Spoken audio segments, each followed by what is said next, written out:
So this is Arkham Asylum, A Serious House on Serious Earth, written by Grant Morrison and illustrated by Dave McKean.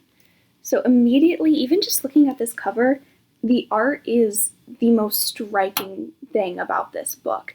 It is a very just visually intriguing style, but it also works with the subject matter because it's so unclear. Like everything is smudged together, blurred together. There's no like clear cut lines. It's very like you have forms and light and shape bleeding into each other, which works because this is a story about insanity, about mental illness, and it's also a story about three men and two women and how their lives are intertwined. Because you have Batman, you have Joker, and you have Amadeus Arkham. And the way that their narrations and their stories just intertwine so fluidly, you can clearly see the parallels being drawn between them. And Joker himself is actively trying to draw these parallels because he wants to confront Batman with the fact that they aren't so dissimilar. It's why when he's talking to the police officer and he's making his hostage release demands, it's, I want Batman to come here. And the part of that is most interesting is when Batman does show up and can't quite find the page, but one of the villains is like, oh, we should take off his mask. And Joker's like, no, that's his real face. That mask.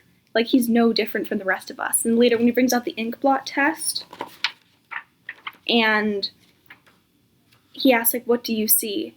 And Batman doesn't say what he sees, but it's a very scary giant bat, because they aren't so different. And it's really horrifying to be held up to that, like, mirror of your own reality.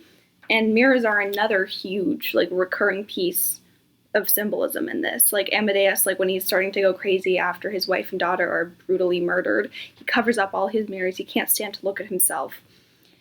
And it's just, it is bone-chilling the way that both the actual written narration and the visual imagery blend together. So one moment we're talking about Amadeus's descent into madness and his storyline, you know, like right here, we're talking about him and his life as a child and his issues, but then it just bleeds into Batman walking through the same asylum and his thoughts. Like, there's no, the transition is seamless. This is that bat image I was talking about earlier. That is terrifying, and that is what Batman sees in the ink blot, but he says nothing. I don't see anything, because he refuses. He practices self-deception. That is his coping mechanism. Joker's coping mechanism is the complete opposite of self-deception. It is total honesty to the point of insanity, or as one of the psychiatrists describes it, complete sanity. It is stunning how everything's so circular, how you get so insane, you become sane again, and how even time is circular in this. We're talking about 1920s, Amadeus Arkham, and then now we're talking about decades later with Batman. It's all just running in circles. It works perfectly for the subject matter. It's stunning. And we start to see these parallels drawn between Amadeus's mother and Batman's mother. There's this great scene where Ruth, one of the psychiatrists, is doing a word association game with Batman at Joker's request.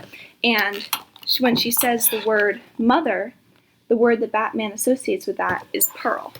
And then the next word that Ruth says is handle. And then Batman says revolver as association.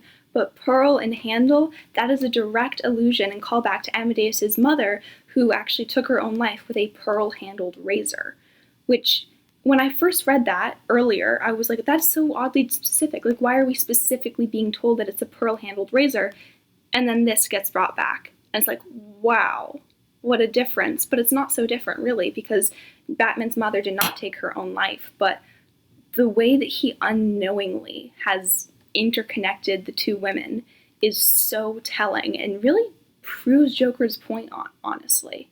And as you're reading this, you kind of think, Joker and Amadeus Arkham could be the same person.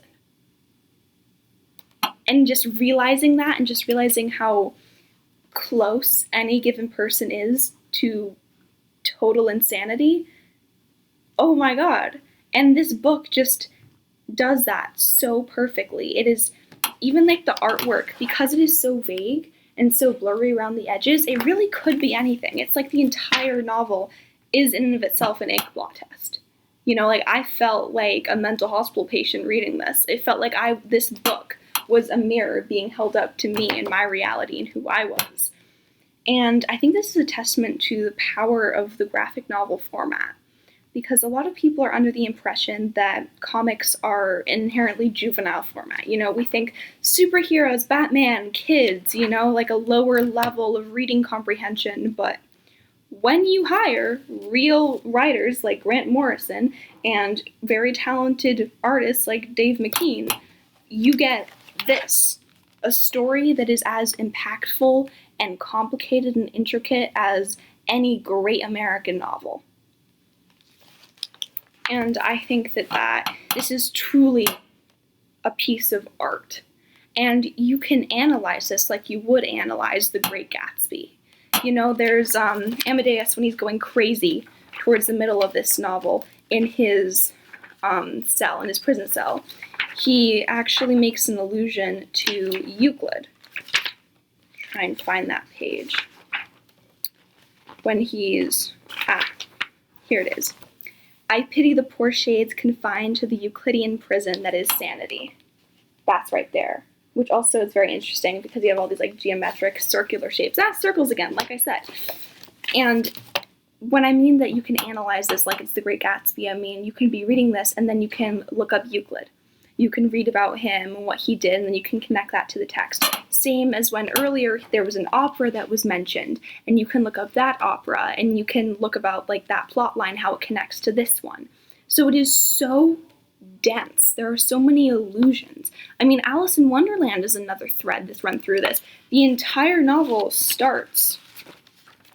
is prefaced with a quote.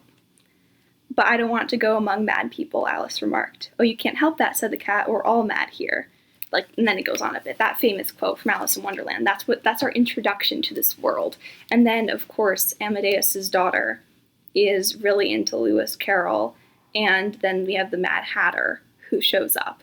It is so intellectually dense. It's stunning. It is a stunning work of art, truly. Yeah. Reading this was just, it did feel transformative. I could really follow the journey of Batman through this asylum, being hunted down by these deranged villains. I could feel Joker's journey also. I felt like I really understood him in a way that was scary because I could actually understand him. He wasn't just crazy. I understood why he was crazy. You know, I felt like I understood Amadeus and how he came to be the way that he was. And I think that this novel's goal is to act as a mirror to those who read it. And I think that it certainly accomplishes that through its unique art style and powerful, powerful writing. I wouldn't say that I enjoyed reading this so much as that it shook me. But I think that that is what good art and good writing is supposed to do. So I think it fulfilled its purpose, and I would definitely recommend it to anybody who is intellectually curious.